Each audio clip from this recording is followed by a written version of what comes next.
interatividade. Esse também é um dos sentidos da roda de conversa, não é? Então, eu vou fazer uma apresentação sistemática do assunto, mas considero extremamente importante essa nossa interação. Tá certo, Francisco? É o Alisson, né, Francisco? Isso, é o Alisson. Mas Isso. se chamar de Francisco também respondo. Tá ótimo, tá ótimo. Temos uma quantidade muito boa de participantes, né? Um pouco mais de 50 participantes. Sei que é um evento destinado aos alunos do curso de teologia, mas eu queria entender aqui o público.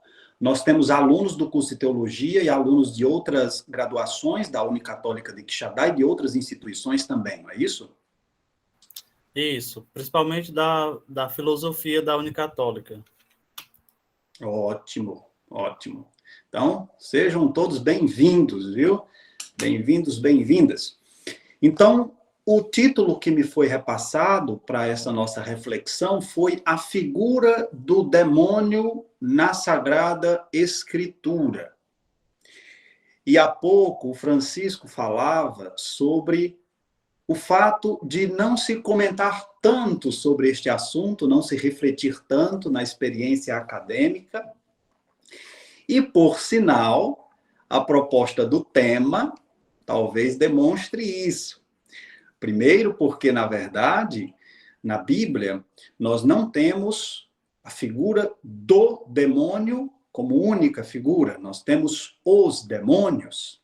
E que não se deve confundir com a figura do diabo.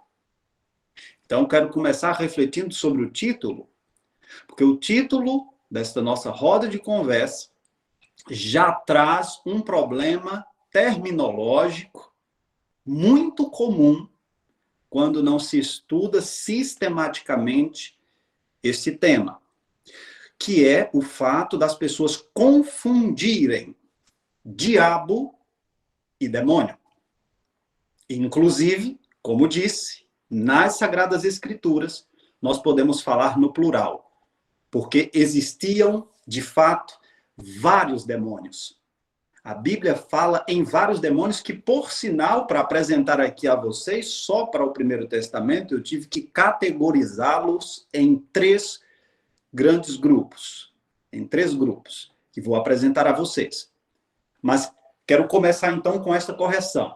Nós falaríamos na figura do diabo na Sagrada Escritura e dos demônios na Sagrada Escritura.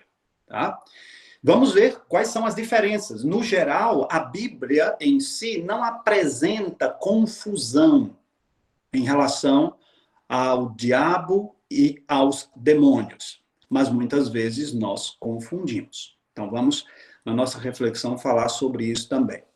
Considero o tema extremamente pertinente, extremamente atual, e quero apresentar aqui pelo menos 3 razões pelas quais o assunto se torna também muito pertinente na nossa formação cristã. Primeiro, porque é um mandato de Jesus que nós anunciemos a boa nova e que também se expulse demônios. Jesus fala isso no final do Evangelho segundo Marcos, né? Marcos capítulo 16, versículo 17. Ele fala em expulsar demônios, e nós precisamos compreender bem os demônios, quais são seus significados, quais são suas atuações, como são narrados nos textos bíblicos. O segundo ponto que quero destacar é que a prática exorcista é ainda bastante atual, é feita nas igrejas cristãs, e muitas vezes mal compreendida. Muitas vezes mal compreendida. Existem aqueles que são mais radicais ao dizerem, olha, existe a crença nos demônios ainda onde ainda não chegou a ciência. Inclusive, a psicopatologia, o conhecimento da psicopatologia, seria no grande campo da psicologia, não é? E aí vamos poder falar sobre isso também no nosso encontro. Vou partilhar a experiência minha como psicólogo clínico acerca desse tema também. Mas Usaríamos ainda hoje, poderíamos, seria legítimo utilizar, fundamentando-nos na Bíblia, o sofrimento, o mal, a doença, a peste, atribuindo a figura do diabo e dos demônios? Vamos falar sobre isso. Mas é um tema muito atual, porque a prática exorcista está aí. Os movimentos neopentecostais também trazem à tona, em suas diversas modalidades de expressão, aquelas apresentações, né, do demônio sendo expulso, alguns utilizam a expressão do diabo sendo expulso, né?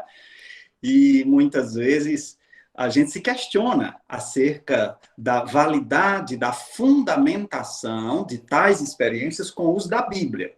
Eu não vou entrar tanto no mérito dessa questão.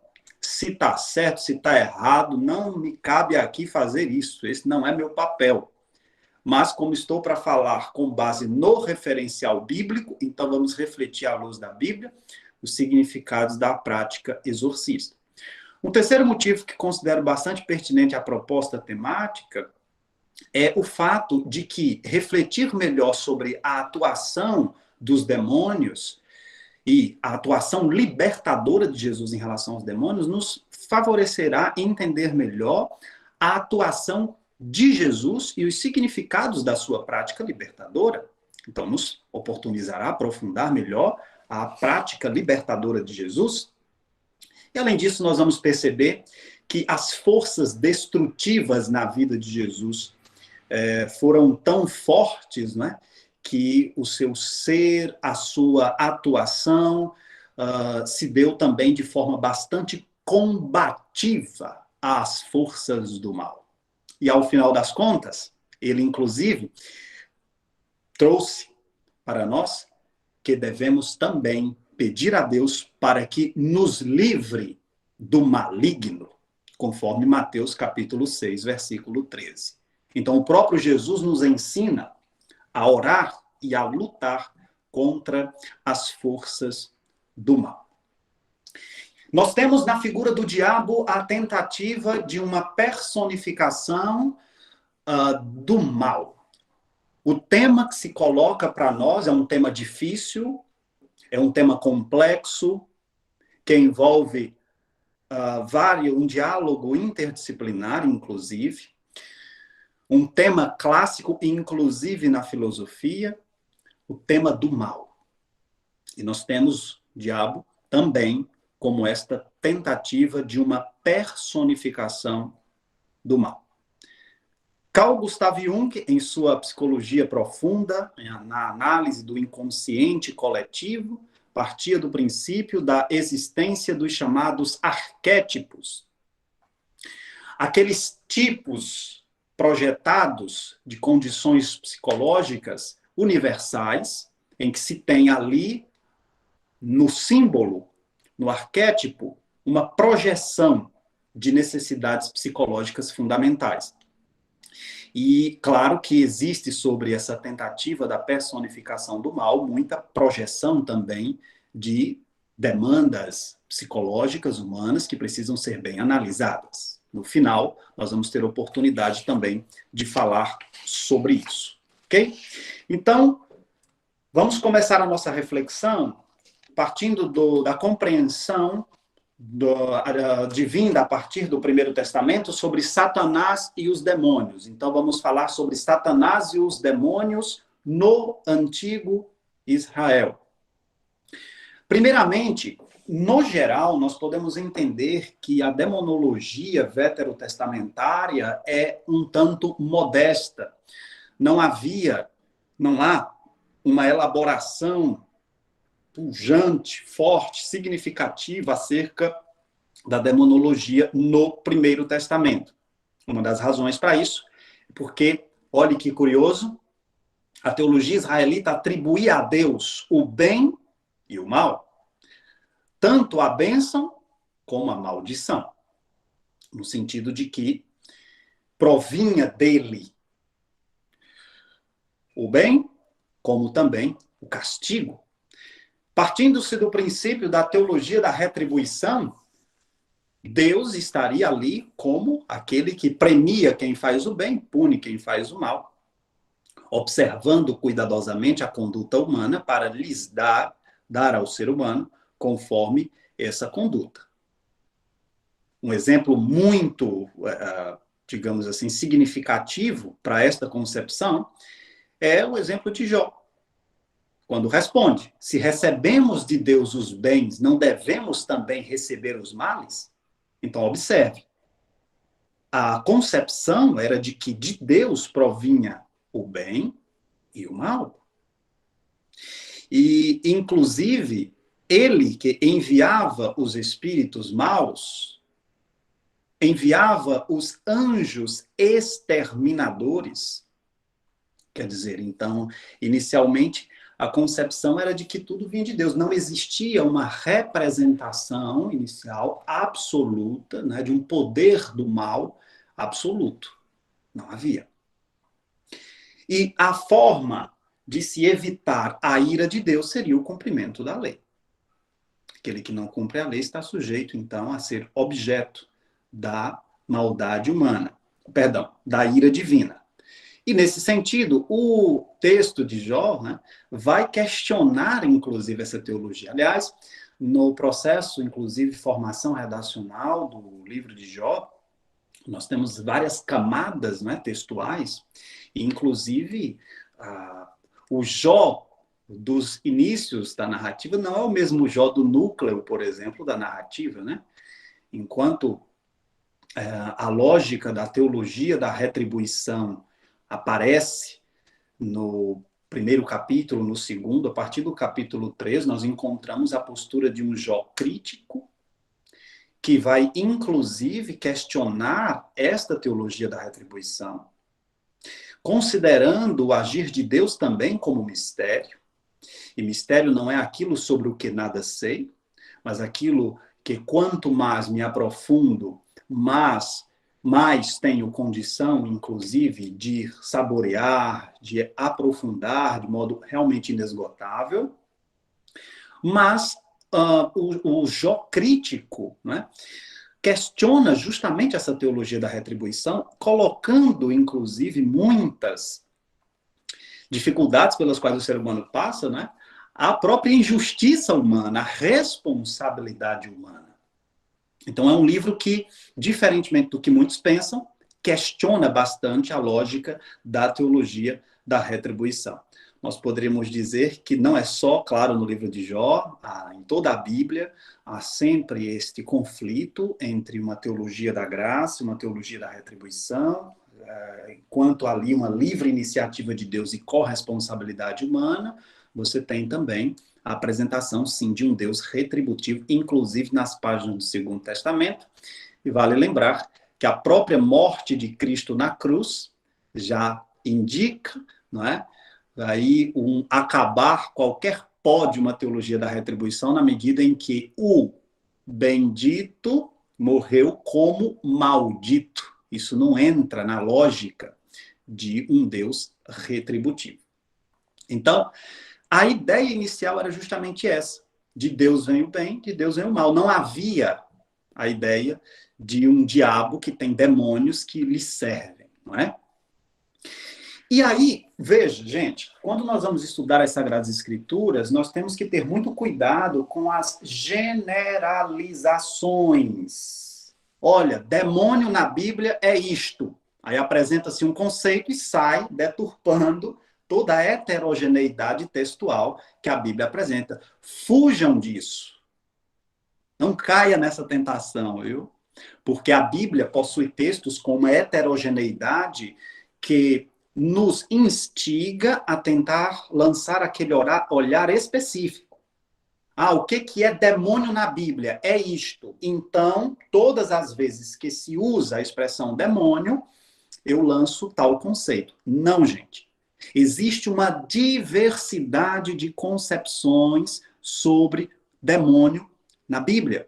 Inclusive, com tantos séculos de história, nós não temos como homogeneizar uma dada narrativa ou uma dada perspectiva interpretativa. A depender do contexto histórico, da relação com este ou aquele povo, do Oriente Próximo, por exemplo, você vai ter reflexos de uma certa maneira nos textos bíblicos. Então, esta diversidade, esta heterogeneidade é percebida em estudo sério. Tá? Então, não adianta a gente usar um conceito para diabo, um conceito para demônio e achar que toda a Bíblia vai ser coerente com este conceito. Só para vocês terem uma ideia, então, se fala sim em demônios no Primeiro Testamento. Muitas vezes associados a animais, a espíritos que habitavam os desertos. E por que os desertos? Porque pela infertilidade se acreditava que ali Deus não agia. Eu vou repetir de novo, mais uma vez, novamente. O deserto é um dos lugares em que se considera propício à habitação de demônios, porque, inclusive, se tinha a ideia de que ali Deus não agia, dada a infertilidade. E aí, existem vários demônios citados no Primeiro Testamento. Para não tornar aqui o nosso momento enfadonho, citar vários termos técnicos, eu selecionei apenas alguns exemplos para que vocês tenham uma noção do que era demônio nesse contexto. Então, por exemplo, lá no Primeiro Testamento, nós vamos encontrar animais do deserto, chamados também de demônios do deserto. Hienas, chacais, corujas, avestruzes, cobras, tá? E aí existem várias citações para isso. Depois eu posso até disponibilizar o slide, se alguém quiser, tá? Posso até fazer essa disponibilização com os textos bíblicos que selecionei. Lá Isaías 13, 21 a 22, tá? 34, 14, Jeremias 50, 39. São textos que você vai encontrar referências a estes animais na qualidade de demônios do deserto. Né? E que no hebraico nós chamamos de Ziim. Tá? Outro termo que se refere a seres demoníacos do deserto é o termo Sheirim. Sheirim se refere a seres demoníacos do deserto que eram agressivos, fedorentos, eram peludos. E os Serim, se apresentam, inclusive, como causadores de muita desordem e como seres também mitológicos, tá? Você vai encontrar, por exemplo, referência em Levítico capítulo 17, versículo 7, tá? Além disso, outro termo utilizado também para que nós o compreendamos como demônio é o termo Shedima. No Antigo Testamento, sobretudo demônios são seres malignos, mas existem também Shedim com funções protetoras, considerados também como seres benignos. Tá? Outro, por exemplo, um termo que é utilizado para designar demônios coletivos é o termo Elilim. O termo Elilim faz referência a divindades de outros povos, que são também considerados como demônios. Simplesmente, é um deus de uma outra civilização, então é considerado, muitas vezes, como demônio. Isso que os persas também faziam. Tá? E aí, no contexto hebraico, nós também temos tal realidade. Elilim se refere, portanto, a divindades de outros povos que são considerados como demônios nessa tradição. Quando se tinha a experiência de febre, epidemias, tá? Pestes, raios, guerras, muitas vezes tais situações eram associadas a forças demoníacas também. Um dos demônios que representa tal experiência é o que se chama de Reshef. Então, muitas vezes se atribuía febre, epidemia, tá? Raios, guerras, a um demônio coletivo chamado Reshef. Então, percebam só por esses termos já apresentados para vocês, né, a diversidade de concepções já no Primeiro Testamento dos chamados demônios. Não estamos falando da figura de Satã, não estamos falando de Satanás, não estamos falando de diabo. Nós estamos falando, sobretudo, em demônios coletivos, seres muitas vezes que habitavam os desertos, em sua maioria, e que causavam grandes desordens na experiência humana.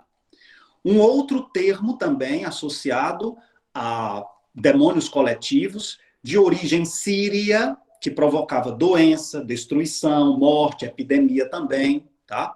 É o termo Ketev.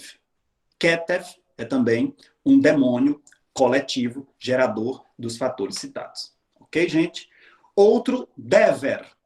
Dever, associado à peste. Você vai encontrar no Salmo 91, versículo 6, em Abacuque 3:5, Oséias 13:14, enfim, outro demônio coletivo. São muitos termos, gente. Como disse, eu selecionei aqui alguns mais a título assim de exemplificação, para mostrar para vocês essa diversidade de concepções, tá?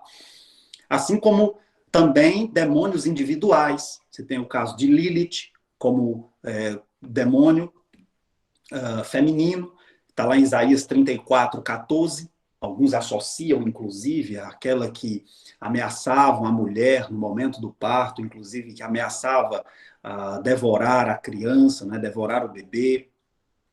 Outro termo é Azazel, não é? O termo Azazel, que também indica demônio individual, que, por sinal, acometiam os bodes no deserto, não é? Você vai encontrar isso em Levítico, capítulo 16, versículo 8, 10, 26. Então, Azazel. Um outro, bastante conhecido, individual também, é o Asmodeu. O Asmodeu era, inclusive, também considerado um dos 7 demônios malignos, no caso da demonologia persa. Tá? Ele aparece, no caso, no Segundo Testamento, na tradição judaica mais tardia, com, inclusive, vários reflexos na literatura da época. E, no caso, no cânon, nós encontramos a história de Asmodeu, né? Na verdade, de Tobias, e tem lá Asmodeu, que acomete Sara, e que, com isso, aqueles que se candidatavam a maridos dela, não é? Terminaram morrendo. E a narrativa de Tobias mostra justamente como fora expulso Asmodeu de Sara, tá? Tarefa de Tobias orientada pelo anjo Rafael, com o trabalho em relação ao coração, fígado, fel do peixe, né? Acredito que vocês conhecem a história. Era muito importante naquele tempo saber o nome do demônio. E por que era importante saber o nome do demônio? Porque o nome que comporta a identidade diria se era capaz deste ou daquele estrago, se traria tal, esta ou aquela característica. Então, o nome denotava também o ser e sua capacidade. Como disse, Asmodeu era um desses 7 demônios malignos na demonologia persa. Ok? Um outro termo que você vai encontrar que designa demônio individual é Belial. Esse termo, inclusive, aparece com uma variação em 2 Coríntios, lá no Segundo Testamento, inclusive, né, 2 Coríntios, capítulo 6, versículo 15, com o termo Beliar, em oposição a Cristo. É um termo que se refere ao ser de oposição a Cristo. Mas você vai encontrar várias menções também relativas a Belial, em Juízes 19, 22, 20, 13, 1 Reis 21, 10 a 13, enfim, e outras passagens também, tá? E aí, quando a gente fala em demônios individuais, não poderia deixar de citar também o caso de Baal-Zebub, assim a gente costuma chamar, o termo Baal-Zebub, que se refere a uma divindade né, da cidade filisteia de Acaron, e que tem essa designação pejorativa, pela leitura hebraica, como sendo como Deus das moscas. É um termo pejorativo, mas que o termo significa príncipe, e no caso, na experiência do Segundo Testamento, já se coloca como sendo o príncipe dos demônios. Tá? A gente vai falar sobre isso mais à frente, mas ele foi interpretado como príncipe dos demônios e ele é associado à figura do diabo. Tá? Então, Jesus, inclusive, foi acusado de expulsar demônios em nome de Beelzebul, né? Como a gente diz aportuguesadamente. Então, Jesus foi acusado de expulsar demônios pela autoridade de Beelzebul, que seria o príncipe dos demônios, tá? Então, mais um termo que designa demônio individual. Outras unidades de significado sobre essa personificação do mal é a interpretação sobre as serpentes, o Leviatã, os serafins, né? O Leviatã considerado também como sinuoso. As serpentes, veja, a associação da serpente, Gênesis capítulo 3, a figura do diabo, né, faz parte já de uma tradição tardia. Nós encontramos, por exemplo, essa associação em Sabedoria, capítulo 2, versículo 24, quando se vai falar, né, que a morte entrou no mundo, né, por inveja do diabo. E, inclusive, ali já se tem essa associação dessa, no caso da serpente, Hanahash, em hebraico, né, a serpente, a figura do diabo. E, ao mesmo tempo, claro, a serpente nas culturas do Oriente, do Antigo Oriente Próximo, tem uma polissemia muito grande, né? Existem vários significados. A serpente ela é utilizada, inclusive, na Bíblia como símbolo também do poder de Deus, da ação de Deus no meio do povo. Vamos lembrar o caso da serpente de bronze, né? Todo aquele que olhar para ela será curado. Como também símbolo da imortalidade, pela sua capacidade de renovação, né? Assim como símbolo também de prudência, de esperteza. Os símbolos na Bíblia, aquele livro do Marc Girard, os símbolos na Bíblia, né, apresenta uma ideia que eu acho importante transmitir aqui para vocês, que nós não podemos engessar os significados dos símbolos na Bíblia. Nós precisamos entender, inclusive, o uso desses símbolos dentro da trama narrativa. Né? Então, não adianta a gente pegar um símbolo, como, por exemplo, a Nahash, a serpente, e a gente sair generalizando tal uso, né? Não caiam também nessa tentação. Todas as vezes que aparece serpente na Bíblia, então está se referindo ao poder do diabo. Não, gente, não. Nós temos que entender o símbolo dentro da unidade narrativa. Precisamos compreender, claro, à luz também da cultura, dos aspectos, claro, culturais, mas a gente deve levar em consideração o lugar do símbolo na estrutura narratológica, certo? Específica, sem cair tanto em generalizações. Pois bem, então, nesse sentido, falamos da figura dos demônios, né, dos demônios no Primeiro Testamento. Mas outra é a figura, então, de Satanás. A expressão Satana é bastante usada também no Primeiro Testamento. Satana aparece com significado de adversário, opositor, até mesmo inimigo político. Até mesmo inimigo político. Por exemplo, é citado o inimigo político de Salomão, né? É citado. O Haddad é citado como inimigo político de Salomão, inclusive com o termo Satã. Quer dizer, o Satana de Salomão era Haddad. Tá? E ele que era da estirpe de Edom, e que, por sinal, justamente se opôs, não é, ao rei, a Salomão. E é interessante observar que justamente esse vai ser o termo utilizado no Primeiro Testamento, o termo Satana. Não é só com esse sentido, o termo também aparece como promotor no tribunal divino, como acusador. É o sentido que você vai encontrar para Satã, por exemplo, no início do livro de Jó. E existe aí, sim, também influência da cultura persa, porque na cultura persa também, Satã era tido como este promotor no tribunal divino. Existe também a forma verbal, que a gente traduz por satanizar, com o sentido de odiar, de hostilizar, de acusar. Por exemplo, Esaú satanizou Jacó por ter recebido a bênção em seu lugar. Então, olha só, esse termo também é usado em tal sentido. Além disso, o próprio Javé se colocou também como, digamos, como Satana, no sentido de hostilizar, no sentido, inclusive, de adversário também. Tá?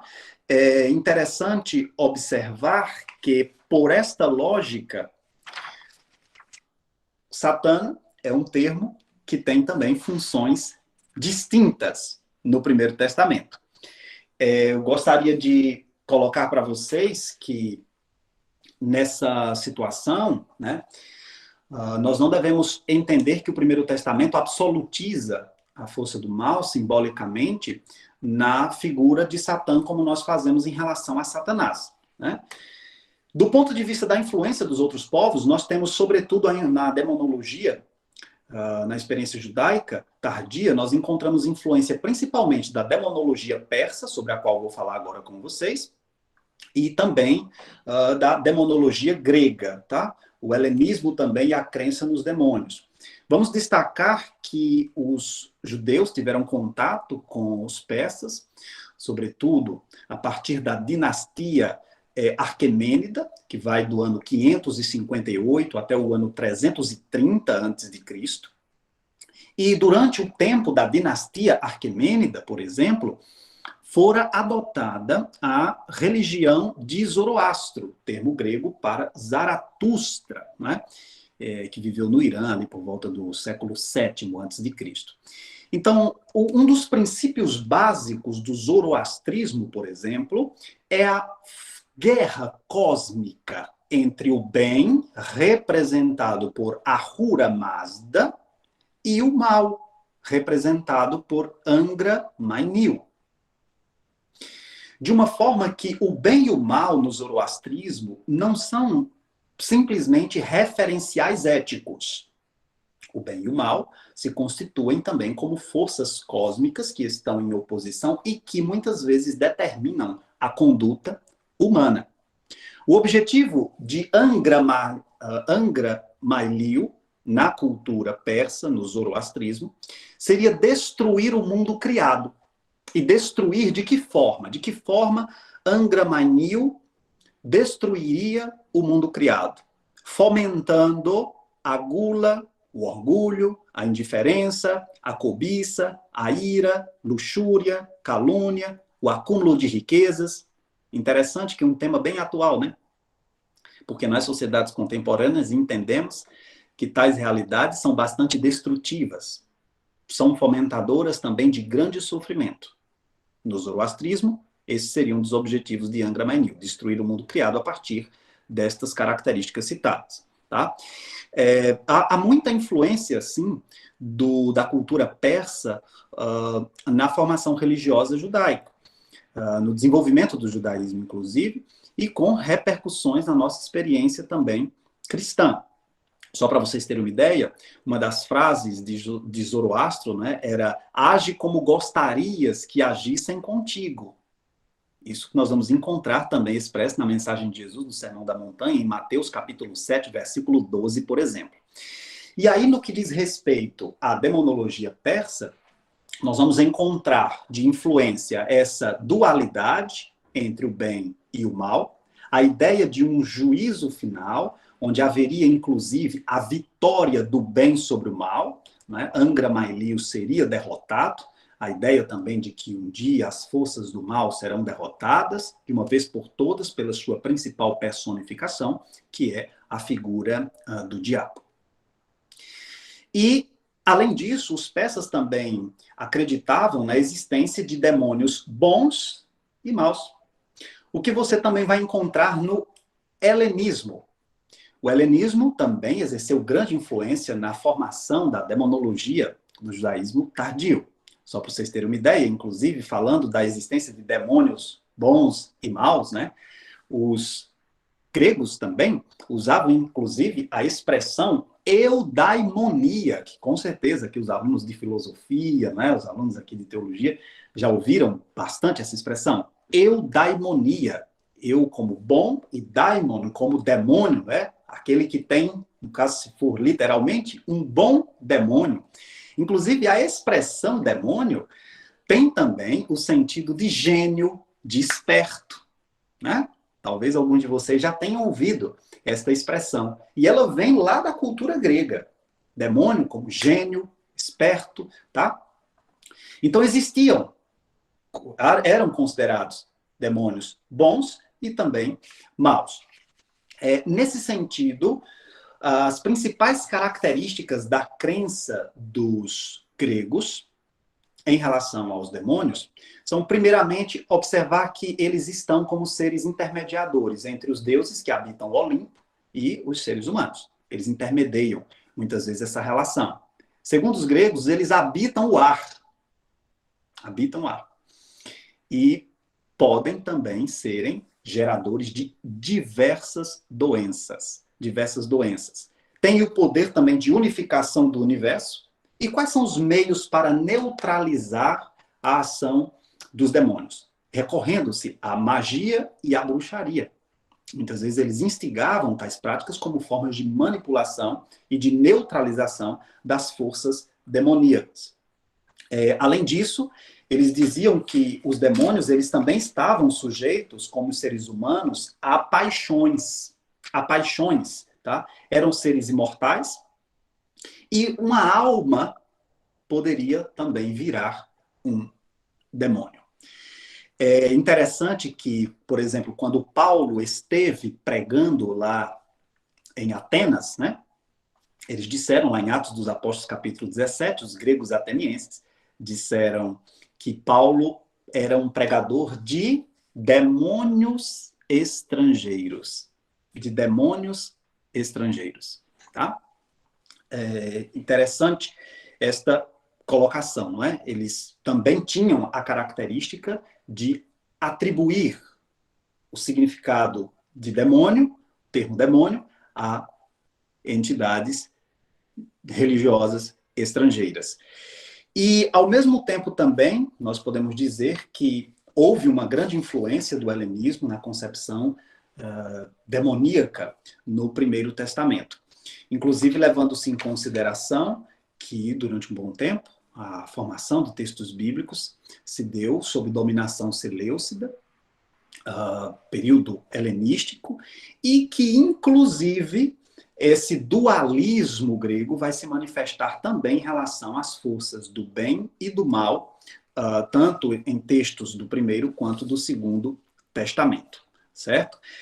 Ao mesmo tempo, como disse, essas influências se transpõem para o Segundo Testamento. Eu vou falar um pouco para vocês sobre o diabo e os demônios nos evangelhos sinópticos, tá? Começando pela expressão Satanás, né? Que, como disse para vocês, tem a ideia de, carrega o significado de adversário, inimigo, acusador, promotor, e tal significado se mantém também na literatura do Segundo Testamento. Tá? Mas observe que a expressão Satanás e a expressão diabo se refere ao mesmo ser, a personificação do mal, e já no Segundo Testamento com a concepção de um mal absoluto que se opõe a Deus. Tá? Diabo, a expressão diabolos em grego, se refere àquele que joga atravessa o caminho, aquele que separa, divide, faz tropeçar e cair. Interessante que a palavra diabolo tem a ideia oposta de símbolo, porque sim significa conjunto, né? Aquela questão de relação, dia é o termo em grego que significa através de, né? Vem a palavra diálogo, né? Através da palavra, e diabolo como que divide, aquele que divide, aquele que separa, aquele que faz tropeçar e cair.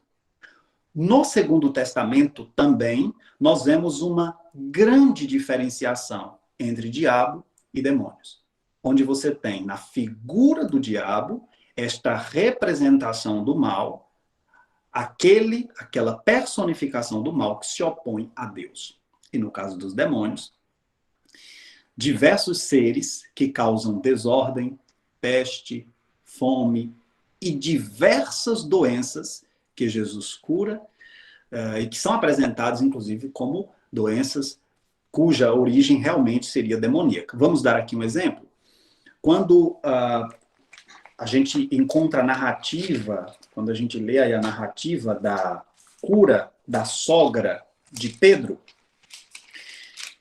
a febre, né, é curada e a narrativa é como que de um exorcismo.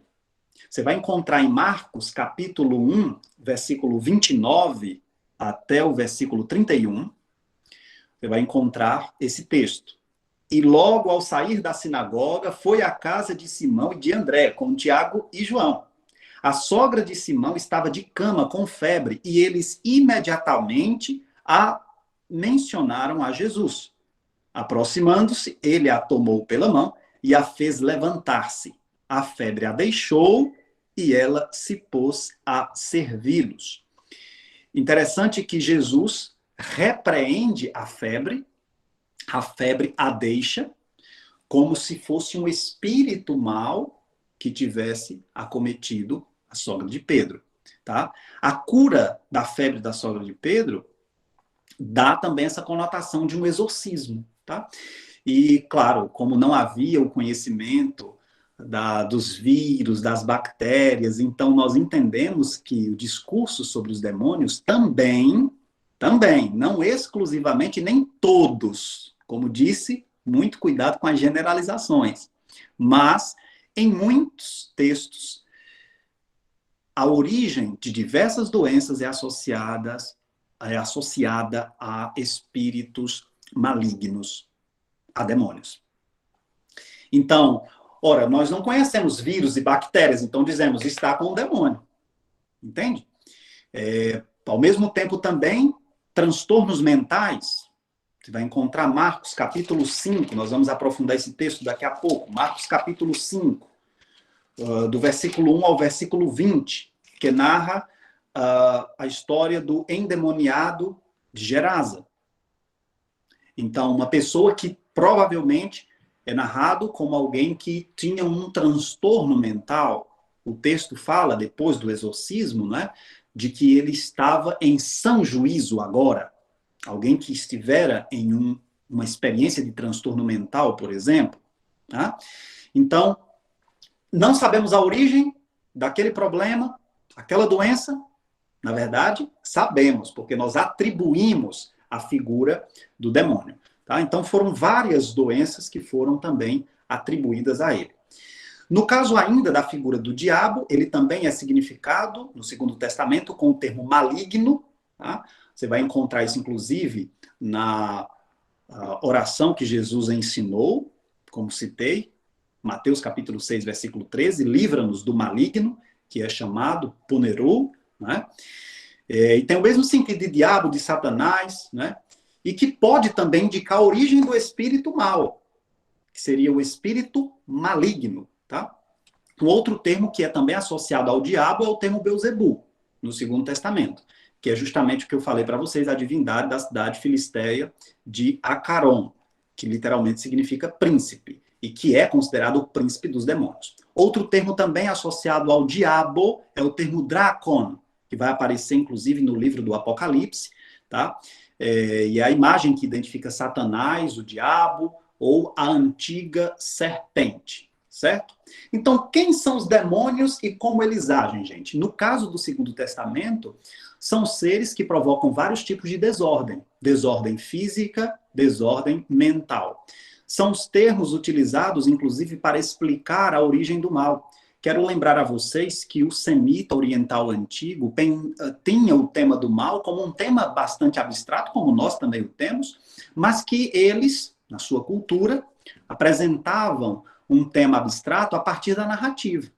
Então, você não vai esperar do semita antigo falar sobre o tema do mal com toda uma problematização filosófica. Eles vão apresentar uma narrativa, claro, também com toda uma profundidade de conteúdo, né? Mas que vão principalmente pela via da narrativa. Então, vão tematizar o mal. A serpente era o mais astuto dos animais. Então, vai se apresentar uma narrativa e, em cima dela, se trabalhar aquele assunto. No caso do Segundo Testamento, então, como os demônios agem? Acometendo as pessoas, como disse, com diversas desordens, e tirando sua condição de sujeito. Uma das grandes características da ação demoníaca é tirar a condição de sujeito do indivíduo. Ele é acometido por um dado problema que limita o indivíduo, como disse, impedindo da condição de sujeito. Então, a prática do exorcismo é também devolver o protagonismo àquela pessoa. Não é simplesmente a cura de uma dada doença cuja origem é desconhecida e, portanto, atribuída aos demônios. É devolver a condição de sujeito. O caso do Gerazeno é um exemplo clássico disso. Alguém que vivia, não é, numa condição de bastante opressão e que passa por um profundo processo de libertação, tendo novamente a condição de sujeito. Então, a expressão daimon, em grego, que também significa gênio, esperto, é utilizada para se referir a espíritos intermediários entre as divindades e as pessoas, espíritos que estão a serviço do diabo. Então, por exemplo, vamos lembrar do texto de Mateus, capítulo 25, quando Jesus está falando sobre o contexto do juízo final, falando, inclusive, que irá para o fogo eterno aqueles que são, que é destinado ao diabo e também aos seus anjos ou aos demônios. Nesse sentido, nós podemos dizer que o diabo é apresentado como ser a quem os demônios servem. A quem os demônios servem. Então, mais uma vez, não se confunde o papel dos dois. Aliás, diga-se, inclusive, que também, nos evangelhos, não há confusão dos papéis entre diabo e demônio, inclusive apresentando-se a ideia de que nunca houve qualquer possessão diabólica, mas sim possessão demoníaca. No caso, o papel do diabo, ele é bem definido, ele é bem claro. Quem tenta não é o demônio não tenta ninguém. O demônio não tenta. A tentação é do diabo.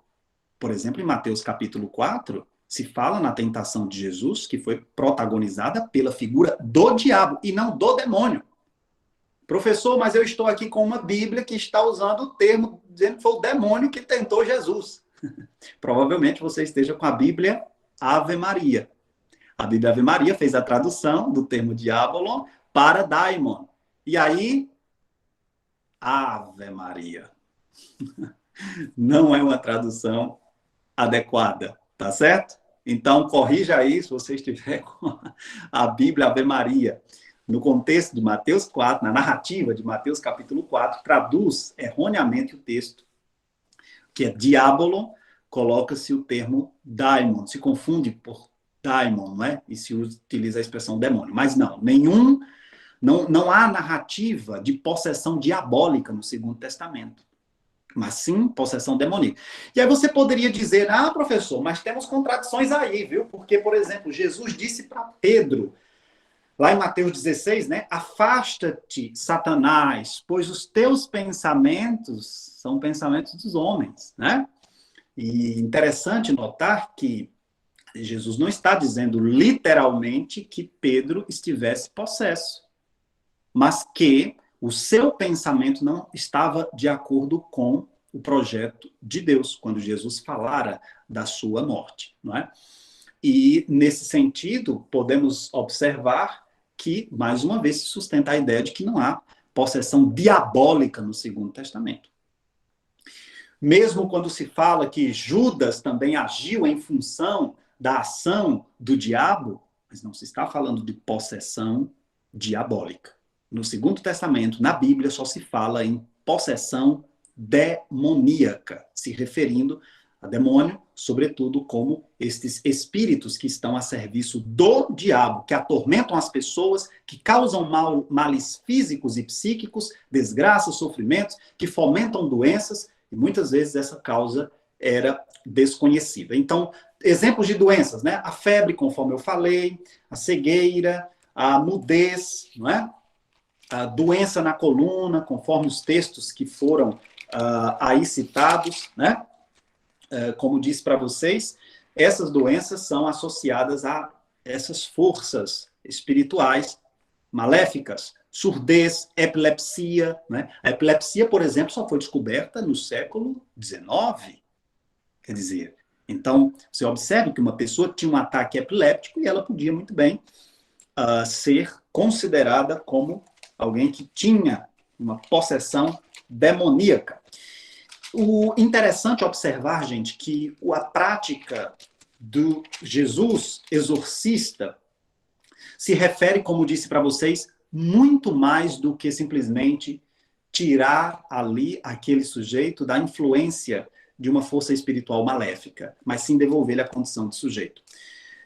O texto de Marcos, capítulo 5, de 1 a 20, que fala sobre o Geraseno, conforme citava há pouco, né, apresenta, sobretudo, o tema da pureza versus impureza. Começa o texto dizendo que chegaram ao outro lado do mar, a região dos Gerazenos, né? E logo que Jesus desceu do barco, caminhou ao seu encontro, vindo dos túmulos, um homem possuído por aí um termo que é usado para demônio, também no Segundo Testamento, é o termo espírito impuro. Espírito impuro. Habitava no meio das tumbas e ninguém podia dominá-lo, nem mesmo concorrentes. Observe que a narrativa já nos ambienta na realidade da impureza. Do outro lado do mar, habitação, uma região impura, e os demônios, então, habitam locais impuros, e pessoas que estão numa condição de impureza. Essa era também uma concepção muito frequente na Palestina do primeiro século.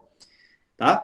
Depois, olha onde o homem estava, nos túmulos, um local bastante impuro também na cidade. Então, do outro lado do mar, numa localidade bastante impura, a região dos Gerazenos, Jesus vai até lá, né, quebra determinados protocolos na cultura judaica, do círculo geográfico do puro e do impuro, e lá estava, então, esse homem, que ninguém podia dominá-lo.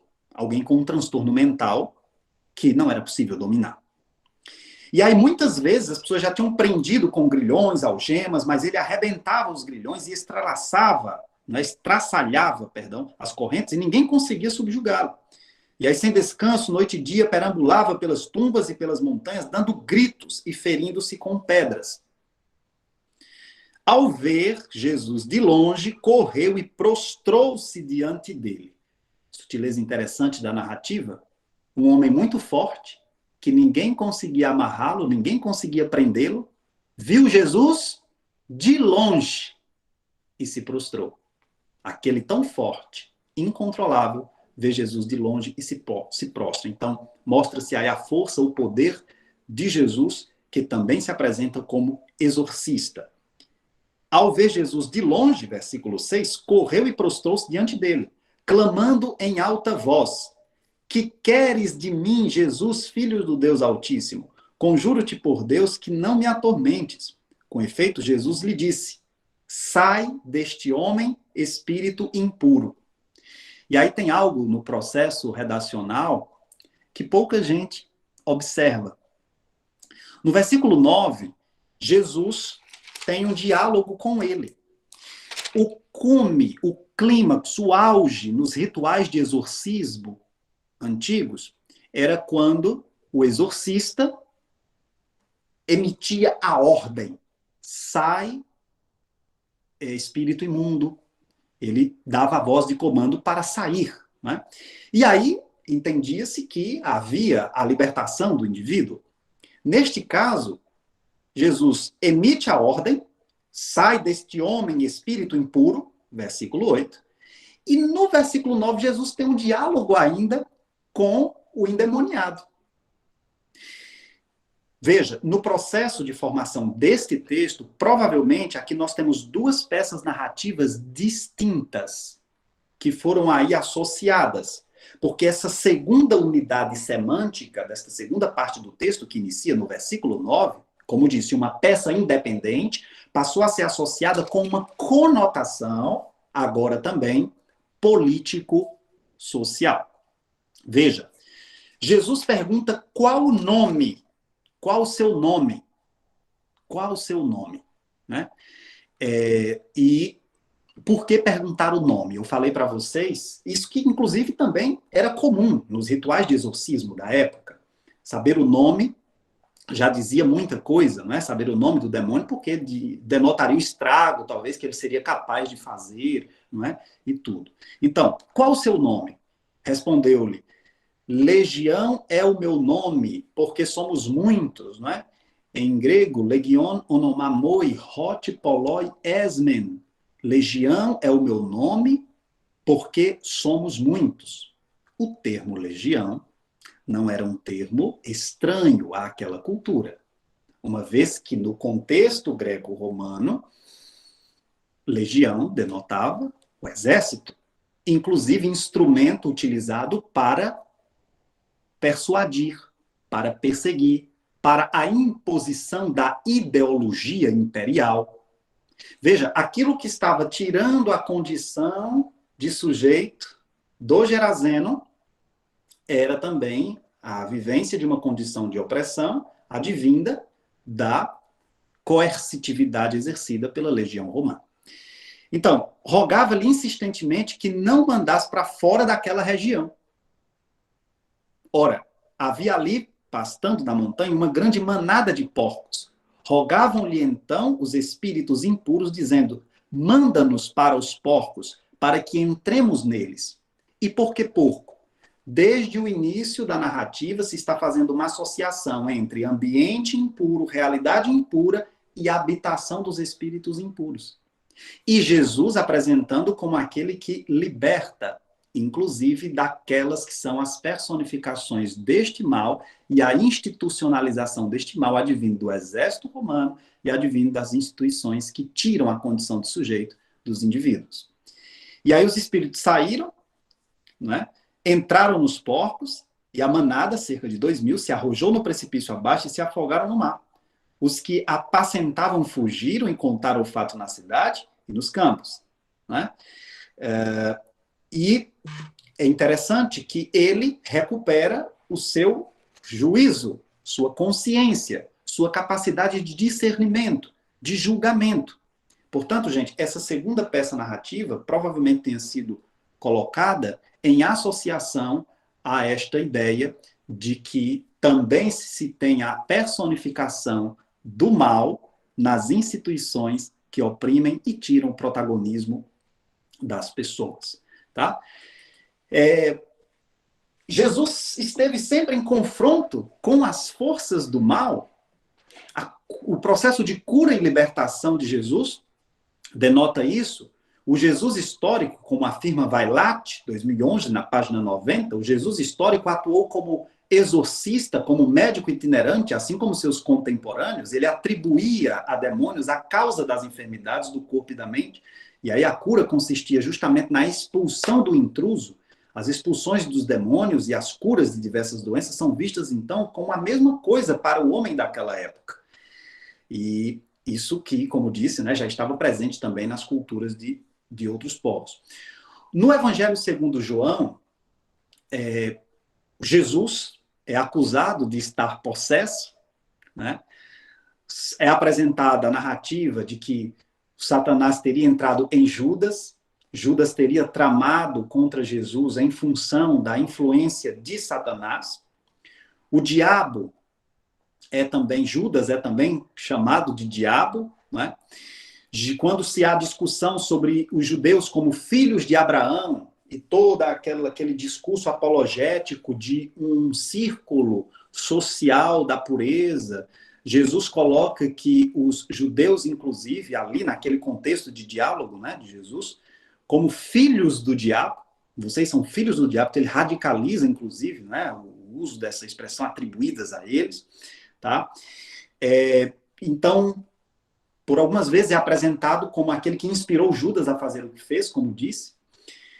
Jesus, inclusive, também pede, em João 17, que pede ao Pai que guarde os discípulos do maligno. Jesus fala também do maligno como príncipe deste mundo, né?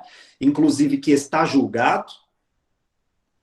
E, como disse mais uma vez, relata a atuação do mesmo na influência de Judas.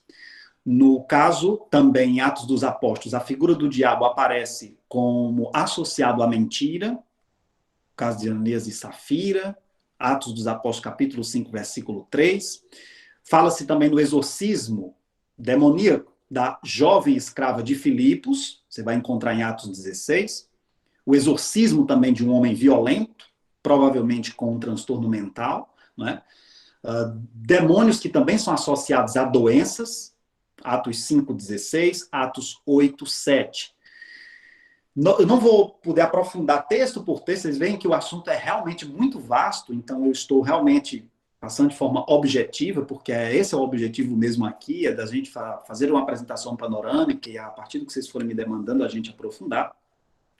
Mas eu gostaria de já caminhar para o encerramento da apresentação sistemática, dizendo que nos escritos paulinos, por exemplo, há aquela diferenciação entre a mesa do Senhor e a mesa dos demônios, tá? Então, 1 Coríntios 10, 14 a 22, usa-se a expressão de ser entregue a Satanás, se referindo ao caso do incesto, né?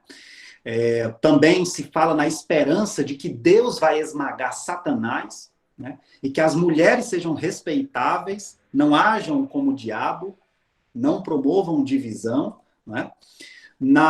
Também em outras cartas se fala da submissão a Deus e resistir ao diabo para que ele fuja de vós. Então, lá na carta de Tiago, por exemplo, capítulo 2, verso 19, né, se vai falar justamente da realidade de que o diabo ronda, de certa forma, né, ronda, e é preciso fugir dele, fugir.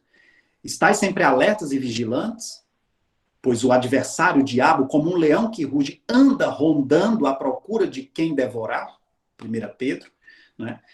E a esperança da grande vitória do bem sobre o mal, que é tão retratada também em Hebreus 2,14, mas que se tematiza bastante no Apocalipse, que é justamente aquela narrativa cifrada, simbólica, aquele conjunto de narrativas onde se opõe o poder de Jesus, simbolizado no cordeiro, né, em outros simbolismos que aparecem no Apocalipse, em combate às forças do mal, que se manifestam também no imperialismo, que se manifestam nas instituições romanas, né?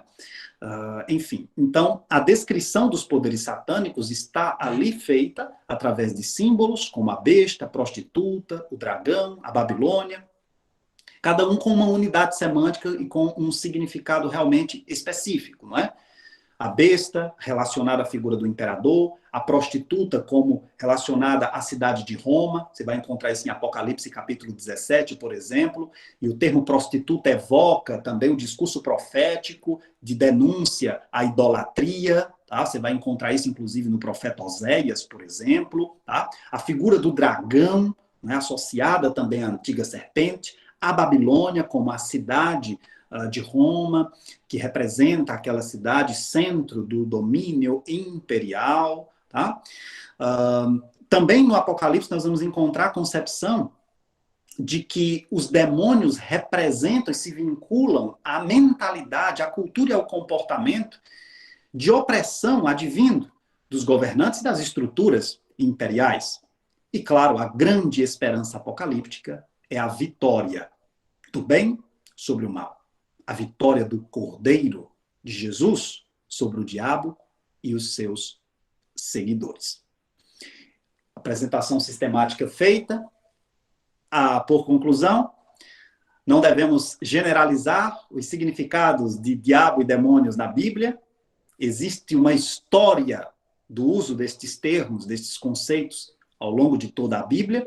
Ao mesmo tempo, também, não devemos confundir diabo e demônios, entendendo demônios como seres espirituais que causam diversos tipos de desordem, e o diabo como esta simbolização do mal absoluto na relação de oposição com Deus, e que, no livro do Apocalipse, se alimenta a ideia de que haverá, no final, a grande vitória do bem sobre o mal e a alegria daqueles que se mantiverem fiéis a Jesus, que vence as forças do mal.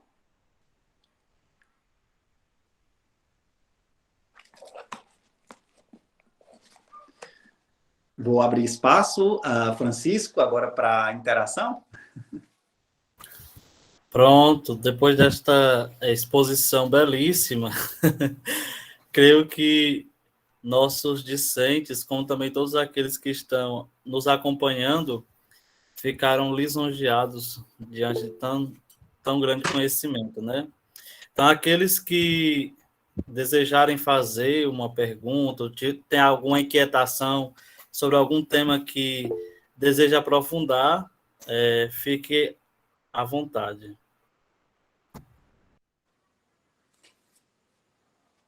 Eu quero agradecer, inclusive, também, tá, as pessoas que estão acompanhando. Nós temos uma quantidade muito boa de participantes, né? Mais de 60 pessoas nos acompanhando. Algumas pessoas deixaram comentário. Agradeço o comentário da professora Ila também, a quem muito estimo, tenho um carinho muito grande por ela, sinto-me honrado pela presença dela aqui também conosco, né? Outras pessoas também que estão comentando, não tenho como ler todos os comentários agora, mas saibam que eu estou vendo e agradeço bastante a vocês pelo carinho e estou à disposição agora para as perguntas.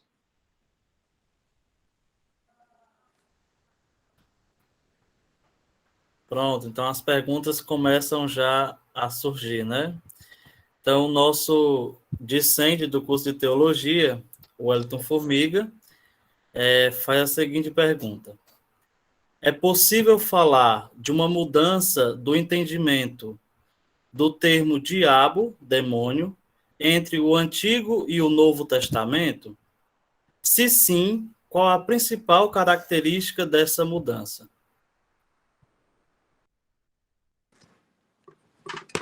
Ok. No Primeiro Testamento, o termo Satã aparece com sentido de acusador, de adversário, de promotor no tribunal divino, não como representação de um mal absoluto que se opõe a Deus.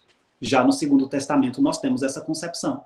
A figura do diabo como ser que se opõe a Deus, que tenta, que ronda, e do qual nós precisamos nos proteger e pedir a Deus que nos livre de suas tentações, de sua influência. Então, existem diferenças bastante claras aí. Não se aparece como alguém que está a serviço de Deus, ou eu diria assim, a serviço da corte celeste, como você vai encontrar no caso da cultura persa. Então, existem diferenças cruciais. Satã, no Primeiro Testamento, aparece com essa função. Promover, acusar, não é? Então, tem outro sentido. No Segundo Testamento, o diabo, aquele que divide, e, ao mesmo tempo, também, aquele que se opõe a Deus, representação absoluta do mal em oposição a Deus. Pronto. O Leandro dos Santos Silva pergunta: por que hoje nas igrejas se fala tanto na figura do demônio? Ele se refere ao demônio ou ao diabo? Mas vamos lá, vamos responder com os dois termos, tá? Mas não confundam, hein? Olha lá. Mas, veja, por que se fala tanto? Por várias razões. Vou começar pelas razões psicológicas. Freud e seus seguidores, né, partiam do princípio da existência também na experiência humana das chamadas pulsões de morte. E nós, muitas vezes, projetamos aspectos pulsionais do Thanatos na figura do mal.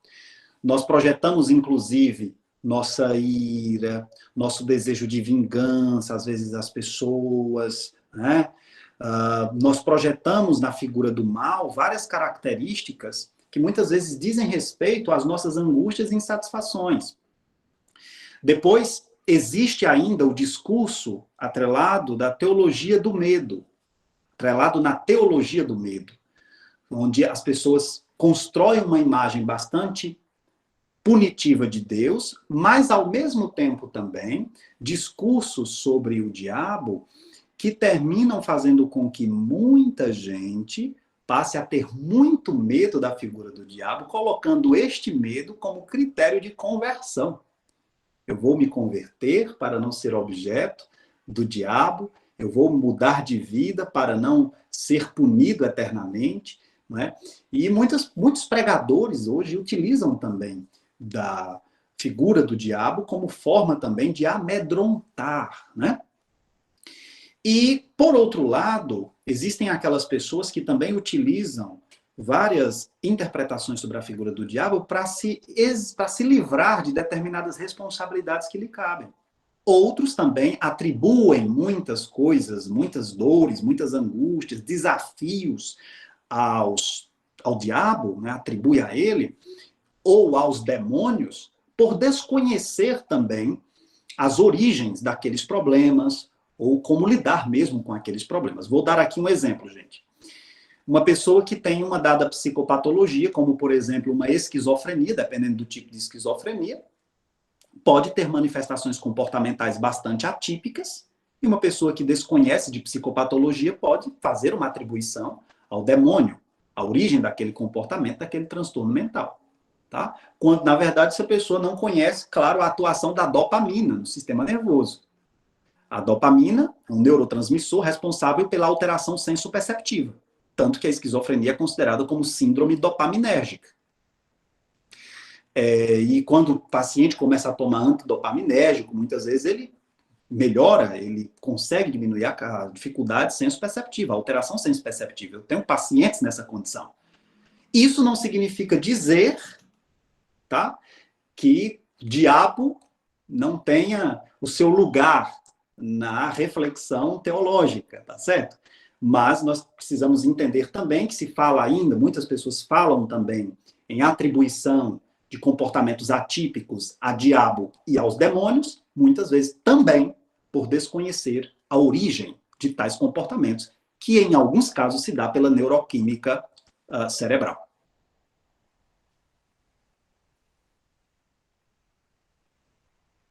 O Josivan Almeida fala o seguinte: comente acerca do Lúcifer. Em seguida, o que acha da demonologia do Padre Quevedo? Opa! Vamos lá. Então, primeiramente, o termo Lúcifer, ele não é utilizado na Bíblia, tá? Nós não encontramos esse termo nos textos em língua original, tá? Nós encontramos a expressão estrela da manhã, por exemplo, né, que alguns associam a estrela d'alva, no livro de Isaías, capítulo 14, versículo 12, como sendo ali um dos textos utilizados para se contar a história do Lúcifer como anjo decaído.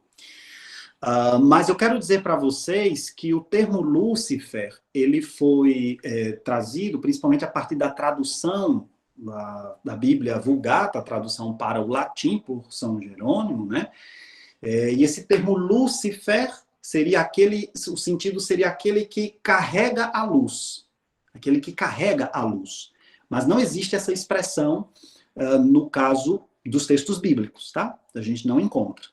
Então, eu não sei, a pergunta tinha sido quem é Lúcifer? Foi assim? Qual foi a pergunta mesmo? O Josivan ele pediu para o senhor comentar acerca do Lúcifer. Pronto, o Lúcifer é associado à figura do diabo, não é? Mas não existe esse termo na Bíblia, conforme eu expliquei, não é? Foi fruto da tradução de São Jerônimo, que utiliza o termo Lúcifer, não é? Mas não é, de fato, um termo bíblico. Em seguida, ele pediu para o senhor falar o que acha da demonologia do Padre Quevedo. Ah, sim. Ora, olha só, eu não tenho condição de falar detalhadamente e emitir um parecer a respeito de algo sobre o que eu não me debrucei sistematicamente. Então, eu prefiro não me posicionar, porque nesse mundo das especializações, né, a gente estuda Bíblia, e eu não estudei a demonologia do Padre Quevedo. Então, é uma questão de limitação de conteúdo mesmo. Eu não consigo falar sobre isso com segurança, como eu gosto, quando me proponho a falar sobre um tema, se eu não estudei. Então, eu não tenho como falar sobre isso, infelizmente. E a última pergunta é do Ovídio Rodrigues. Existe hierarquia entre os demônios? Olha, a cultura acerca das significações, das funções dos demônios são muito diversas. Então, você vai encontrar tentativas de hierarquizações, principalmente no contexto extra-bíblico. No contexto bíblico, essa não é uma tônica, isso não é presente, uma tentativa de hierarquização. Você vai encontrar tentativas de hierarquização em relação aos anjos, você não vai encontrar em relação aos demônios. Porém, nas culturas extra-bíblicas, sim, mas não na cultura bíblica.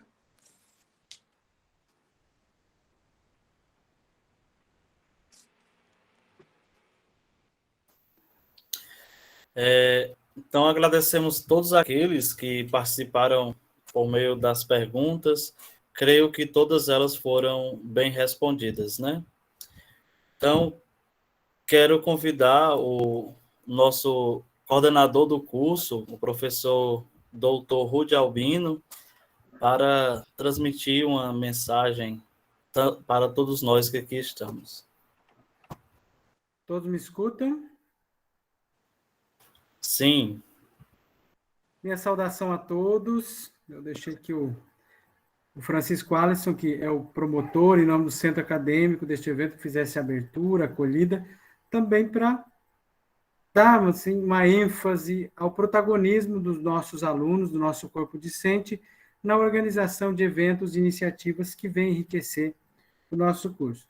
Professor Jair, desde já meu cumprimento, a minha alegria por ouvi-lo, minha satisfação em ouvi-lo e a minha satisfação em dizer que o senhor conseguiu prender a minha atenção e por minha natureza dispersiva, vamos dizer assim, isso eu posso dizer que da minha parte é um elogio, certo? Que nos tempos em que tanta gente fala, mas pouca gente capta a nossa atenção, então isso eu acho que é o melhor elogio pelo seu domínio do conteúdo, pela propriedade com que o senhor tratou dele.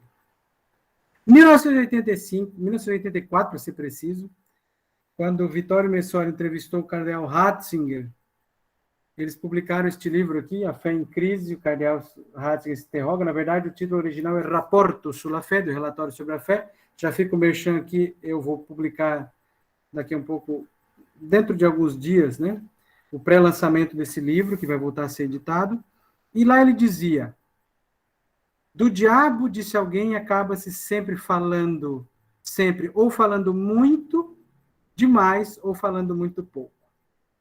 O mistério da iniquidade deve ser inserido na perspectiva cristã fundamental, a da ressurreição de Jesus Cristo e da vitória sobre as potências do mal. Em tal ótica, a liberdade do cristão e a sua tranquila segurança que afasta o temor assumem toda a sua dimensão. A verdade exclui o temor e, por isso mesmo, permite reconhecer a potência do maligno. Se a ambiguidade é a característica do fenômeno demoníaco, a existência do cristão no combate contra o demônio consiste em viver dia após dia na claridade da luz da fé. Então, acho que é a mensagem, além de tudo que o professor falou nessa noite, a mensagem que fica para nós. Minha gratidão às quase 70 pessoas que nos acompanharam nesta noite, olha aqui, isso acho que é muito meritório, da qualidade do nosso palestrante e também do empenho, né, meritório, o empenho dos nossos discentes. Então, a todos, aqui em nome da Unicatólica, dos cursos de Filosofia e Teologia, eu manifesto a minha gratidão, assim, o meu coração sempre se anima quando eu vejo que os nossos alunos fazem coisas que não estavam no nosso horizonte e que vão muito além das expectativas. Lembrando que isso é só um esquenta, né? um tira-gosto para um evento maior. Não sei se o Alisson vai detalhar mais alguma coisa sobre isso, mas o professor Jair vai estar conosco novamente, então não fiquem tristes, né? Ele voltará, esperança escatológica mais específica aqui, né? Então, professor Jair, mais uma vez, muito obrigado, e vamos nos falar mais, o senhor sabe disso. A todos, meu boa noite, e espero que esta claridade da fé ilumine a vida de cada um. O Alisson, é com você. Então, agradecemos as considerações, as palavras do nosso coordenador do curso e também todo o espaço que ele nos proporciona para esse protagonismo. Então, em nome do Centro Acadêmico de Teologia, o saudamos, né? Professor doutor Jair, muito obrigado. Desde o nosso primeiro contato, o senhor foi muito solícito, trouxe uma confiança para nós que estávamos organizando o evento. A princípio, estar desse lado da cadeira, de organizar, de ver o palestrante, de ver o tempo, causa um certo medo para todos nós. Nós somos em 6, mas ficamos receosos em organizar um bom evento. E como o professor Rudy já falou, esse momento foi só um esquenta para tudo que vamos ver no dia 29 e nos dias 29 e 30 deste mês. Então, teremos um simpósio de teologia. Então, os demais, aqueles que estão aqui presentes já estão convidados a participarem deste nosso evento, e que abordaremos a demonologia em diversas perspectivas, e que pensamos que trará luzes para todos aqueles que ainda têm uma certa dúvida. Então, o professor Jair, se desejar se despedir, fazer mais alguma colocação, fica à vontade. Eu quero agradecer imensamente pelo convite feito. Sinto-me honrado em poder dar essa singela contribuição a vocês na reflexão de um tema tão importante, até mesmo porque vocês serão questionados, serão interpelados, inclusive, acerca deste assunto, nas práticas pastorais, tá? E nem sempre é fácil o adequado discernimento das forças do mal, dos desafios realmente inerentes à percepção desse assunto, porque as pessoas tendem muitas vezes a simplificarem, tendem muitas vezes alguns até a saírem pela tangente quando se fala nesse assunto, a não encará-lo, não enfrentá-lo. E eu penso que nós, enquanto estudantes, pesquisadores na área da teologia, das ciências da religião e outras áreas, precisamos sim nos debruçar sobre esse tema com seriedade, como disse, evitando certas generalizações que são perigosas, não só o estudo bíblico, mas do ponto de vista epistemológico, de modo geral. Estou sempre à disposição da Unicatólica, sempre mesmo à disposição, que precisarem de mim, pode me contactar. Já estou ansioso para o nosso encontro, né, no final deste mês. Estarei com maior alegria, com maior prazer. Mais uma vez, agradeço também àqueles que estão aqui presentes. Como disse, me surpreendeu a quantidade de participantes, eu esperava bem menos participantes, né? Maior parte do tempo, mais de 50 pessoas. Agradeço de modo particular também ao professor Rudy pela confiança, né, em ter consentido aí no convite à minha pessoa para estar neste momento. Agradeço imensamente também aqui aos amigos que estiveram. Como disse, foi um prazer revê-los. Eu ainda não tenho assim muita afinidade com o trabalho virtual. Eu sou aquele tipo de professor que realmente prefere o encontro presencial, que se empolga com o contato, com o calor humano, mas, se Deus quiser, logo, logo tudo isso vai passar. E nós, no começo da pandemia, algumas pessoas mandavam mensagem para mim perguntando: professor Jair, essa pandemia não é um sinal claro e evidente do final dos tempos, do fim do mundo? E eu respondia dizendo: esta pandemia fala muito mais da nossa finitude, da nossa fragilidade, da nossa incapacidade em lidar com a falta, com o fique em casa, com o se deparar com limites. Sei que tem muita gente ainda sofrendo as consequências psicológicas destes tempos tão difíceis. Mas alimentamos a nossa esperança da vitória do bem sobre o mal com a nossa corresponsabilidade. Isso é muito importante. Um grande abraço e até muito breve. Pois é, enquanto esse tempo não nos permite esse calor humano, esse encontro mais próximo, vamos utilizar daquilo que nos é oferecido, que são as plataformas digitais, né?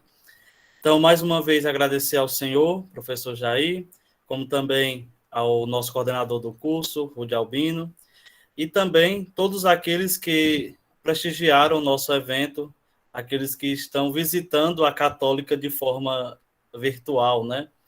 Então, agradecemos a todos vocês e os nossos discentes, não posso esquecer, tanto aqueles do curso de filosofia, como também todos aqueles da teologia.